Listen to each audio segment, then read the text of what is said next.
नमस्कार, आप देख रहे हैं हिंदुस्तान सीबी न्यूज और मैं हूं आपके साथ चोप सिंह सक्सेना और बात करते हैं इस वक्त की बड़ी खबर। ताजनगरी आगरा में मधुसूदन मोटर्स परिवार में चल रही रार में बुधवार को दूसरा पक्ष भी सामने आ गया।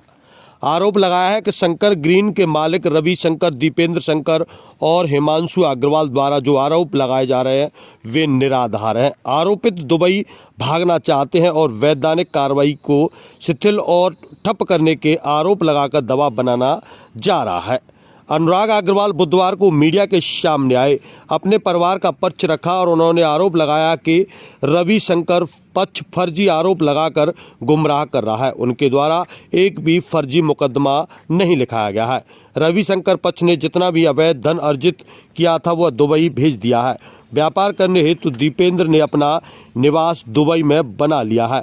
आरोपियों द्वारा अग्रिम जमानतों में लगी शर्तों का निरंतर उल्लंघन किया जा रहा है, जिसके चलते उनके द्वारा विभिन्न स्तरों पर प्रार्थना पत्र दिए गए थे। पासपोर्ट ऑफिस गाजियाबाद ने दीपेंद्र को पासपोर्ट जमा करने का निर्देश जारी किया था। दीपेंद्र इसके बावजूद भी निरंतर विदेश यात्रा कर रहा है। तो जानिए क्या बोले हैं परिवार के लोग और किस प्रकार का मामला यह बताया गया है।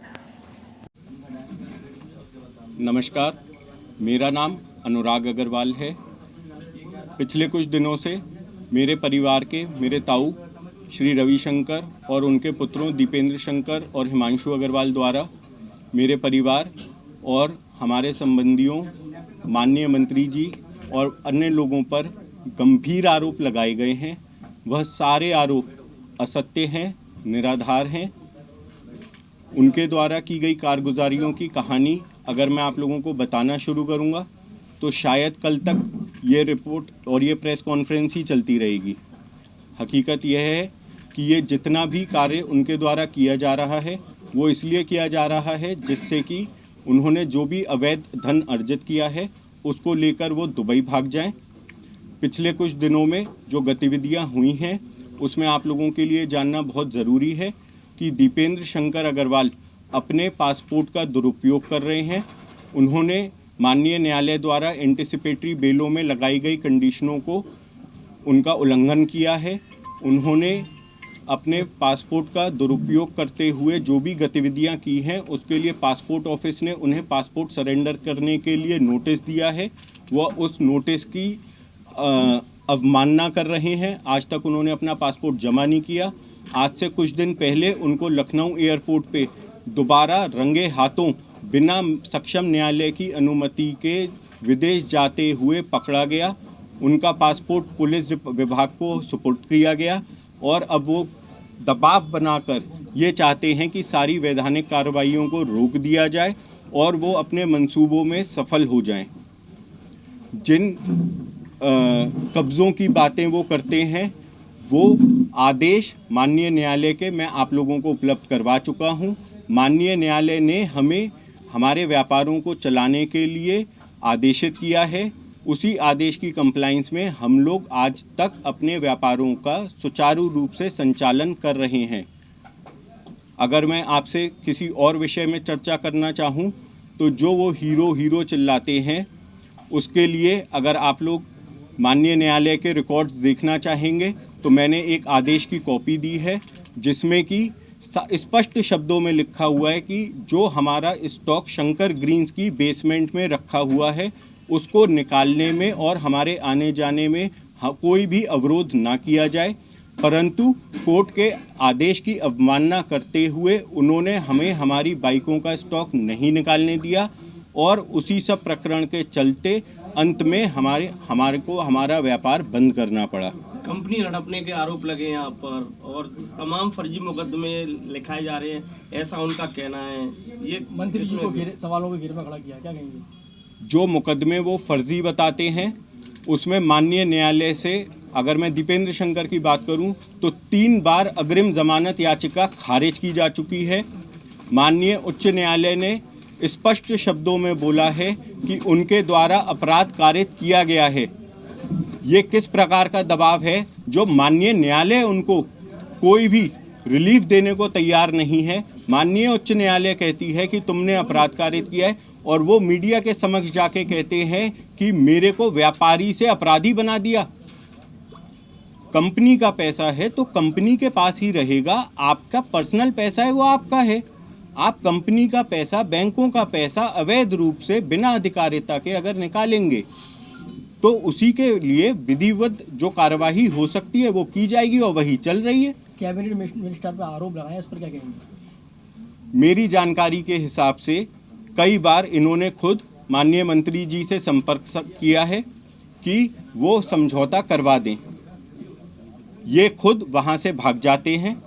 आज तक हमने जब भी उनसे बोला, उन्होंने भी एक ही बात कही है कि मैं परिवार में कभी भी दरार नहीं डालूंगी। रिश्तों की डोर है, जितना मेरा आपसे रिश्ता है उतना ही उनसे है। मैं कोई भी ऐसा काम नहीं करूंगी जिससे रिश्ते खत्म हो जाएं। आरोप लगाते हैं कि फर्जी मुकदमे हो गए इनके ऊपर, आरोप है इनका ऐसा, क्या कहना है? मैंने आपको बताया ना भैया, अभी एक मुकदमे में अगर मैं उदाहरण के तौर पे कहूँ तो एक मुकदमे में किसी भी न्यायालय से इनको अभी तक कोई रिलीफ नहीं मिला है। अगर मैं दूसरे मुकदमे की बात करूं तो हमने अपनी कंपनियों में 14 फ्लैट शंकर ग्रीन से खरीदे थे। उन 14 फ्लैटों में से 5 फ्लैट इन लोगों ने अन्य व्यक्तियों को बेच दिए। जब हमें इस बात की जानकारी हुई तो हमने सबसे पहले न्यायालय की शरण ली। न्यायालय में माननीय यूपी रेरा की लखनऊ पीठ ने आदेश पारित किया कि इनके द्वारा जो रजिस्ट्रियां की गई हैं वो कूटरचित रजिस्ट्रियां हैं और जो इनके द्वारा कृत्य किए गए हैं वो गैर कानूनी हैं। उस आदेश की प्रति भी मैंने आपको दी है। जब उस आदेश की प्रति के साथ हमने पुलिस के पास दोबारा अप्रोच करा तो उन्होंने मामले की निष्पक्ष जांच करते हुए, प्राथमिक जांच करते हुए सारे दस्तावेजों का संज्ञान लिया, उसके बाद मुकदमा पंजीकृत करा और जितने मुकदमे ये फर्जी बताते हैं उन सब के लिए कोर्टों के ऑर्डर हमने अपने एविडेंस में, अपने डॉक्यूमेंट सब कुछ पुलिस को दिए हुए हैं। और बड़ी हास्यास्पद बात है कि अभियुक्त के कहने पे सारी जांचों को जिला पुलिस से उठा के शिथिल करने के लिए, डिले करने के लिए, दबाने के लिए एंटी करप्शन विभाग में ट्रांसफ़र कर दिया गया। महीनों से हमसे कोई भी अधिकारी बात नहीं करता। हमें जो भी बात करनी होती है वो हम पत्र के माध्यम से अधिकारियों को भेजते हैं और स्थिति यहाँ तक हो चुकी है कि अगर हमें जांच अधिकारी से कुछ कहना होता है तो हमें उसके उच्च अधिकारियों को सीसी मार्क करना पड़ता है, जिससे कि जांच से कागज़ों को, दस्तावेज़ों को, साक्ष्यों को गायब ना कर दिया जाए। उसके बाद भी अगर वो इस प्रकार के आरोप लगा रहे हैं तो मैं आप सबसे रिक्वेस्ट करूंगा कि प्रशासन से, शासन से हमारी प्रार्थना पहुंचाएं कि हमारी जांचों को शिथिल ना रखा जाए, उन्हें जल्द से जल्द निष्पक्ष रूप से ख़त्म करके हमें भी न्याय दिलाने की कोशिश की जाए। इसके अलावा ये जो हमारे उमेश चंद वर्मा हैं, मैं शंकर ग्रीन रेजिडेंस का निवासी हूँ, जिसका निर्माण दिवेंद्र अग्रवाल, हिमांशु अग्रवाल ने कराया है। इन्होंने फ्लैट बेचते समय हम लोगों से 2-2 लाख रुपए लिए थे IMS के नाम पे। इन्होंने ये कहा था कि ये वन टाइम मेंटेनेंस है, ये पैसा आपसे लिया जाएगा, इस पैसे को इकट्ठा करके आप लोगों को जब आपकी एसोसिएशन फॉर्म हो जाएगी वापस कर देंगे। हम लोग अगस्त में इन लोगों से पैसे की मांग, 10 करोड़ रुपये करीब इकट्ठा हो गया है हमारा। हम 10 करोड़ रुपये की मांग कर रहे थे इन लोगों से अगस्त में, तो इन्होंने हमारा पैसा वापस नहीं किया। तो हमने ये शिकायत EDA में करी, तो EDA ने इनको आदेश कर दिया था अक्टूबर में कि इनका पैसा वापस किया जाए। तो दिवेंद्र अग्रवाल ने पैसे बचने के लिए ये झूठा मुकदमा, जो लोग प्रदर्शन कर रहे थे उन 15 लोगों के खिलाफ में एक FIR करा दी, ये कह करके कि साहब जी हमें धौंस देते हैं, पैसे मांगते हैं। अब इस प्रोजेक्ट के अंदर में लोगों ने करोड़ों की मकान लिए होंगे, क्या अब इन लोगों से पैसे मांगेगा वो? और उसका कोई एविडेंस नहीं है। इन्होंने 156 मुकदमा दायर कराया, कोर्ट थ्रू दायर कराया है। उसके अलावा हमने कई बार ADA से लिख करके मांगे, उसमें अवैध निर्माण हुआ है उस बिल्डिंग प्रोजेक्ट के अंदर शंकर ग्रीन में। हमने ED से मांगे तो सूचना नहीं मिलती है। हमने GST का पैसा इन्होंने हमसे लिया, हमने GST में कंप्लेंट करी, इन्होंने GST को भी GST डिपार्टमेंट सेट कर लिया, वहाँ से भी रेट डली इनके यहाँ पे। शायद 18 दिसंबर की बात है, रेट डली सर्च हुई इनके यहाँ पे, उसको भी इन्होंने मतलब गोलमेल कर दिया। मतलब जहाँ भी हमने इनसे RDA लगा के मांगी है, इन्होंने कहीं से भी सब सेट कर रखा है। कहीं सूचना नहीं मिलती है हमको, ना ED से मिलती है, ना GST से मिलती है, ना ये जो सोसाइटी का ऑफिस रजिस्ट्रार का यहाँ से भी नहीं मिलती है। इन्होंने सब जगह सेट कर रखे हैं अपने। उसके बाद में हमने इनकी कंप्लेंट रेरा में डाली हुई है, रेरा से भी कोई मतलब वो नहीं आती है, पेपर नहीं आती है। अभी जो लास्ट है इन्होंने हम पे एफ आई कर रखी है, तो हम भी चाहते हैं कि खिलाफ में एक्शन लेना चाहते हैं, क्योंकि इनकी कारगुजारी बहुत गलत है। इन्होंने भाई भी केस कर रखे हैं बहुत सारे, हमारे संज्ञान में आया है। इन्होंने एक और 3 केस हम पे भी डाल रखे हैं। एक कोई हरिचंद्रा इनके कोई डमी पार्टनर है, उनके माध्यम से डलवा दिया है केस की जो पैसा आई है का वो दिया नया इनको। मैं जितने भी केस डलवाते हैं ये सब अपने लोगों डलवाते रहते हैं और झूठ बोलते हैं कि ये समाज में कि सब हम अच्छा काम करते हैं। तो हमारा शासन से अनुरोध है कि इनके विरुद्ध कार्रवाई की जाए, यदि ये भाग रहे थे छोड़ करके इनको अरेस्ट किया जाए, इनको गिरफ्तार करके जेल भेजा जाए। IFMS के पैसे नहीं, वो उसमें आदेश है मेरे पास में, यदि आप लोग मैं दे दूंगा आपको कि उसने जो ADA ने आदेश दिए पैसे देने के लिए, उसको बचने के लिए इन्होंने करी, हमारी FI करी थी। 10 करोड़ रुपए नहीं दिया है 10 करोड़ रुपए दिया है। और इन्होंने ही अपना आदमी लगा रखा है। जो मेंटेनेंस माफी ले रहे हैं, सबसे महंगी मेंटेनेंस ली जा रही है वहाँ पर।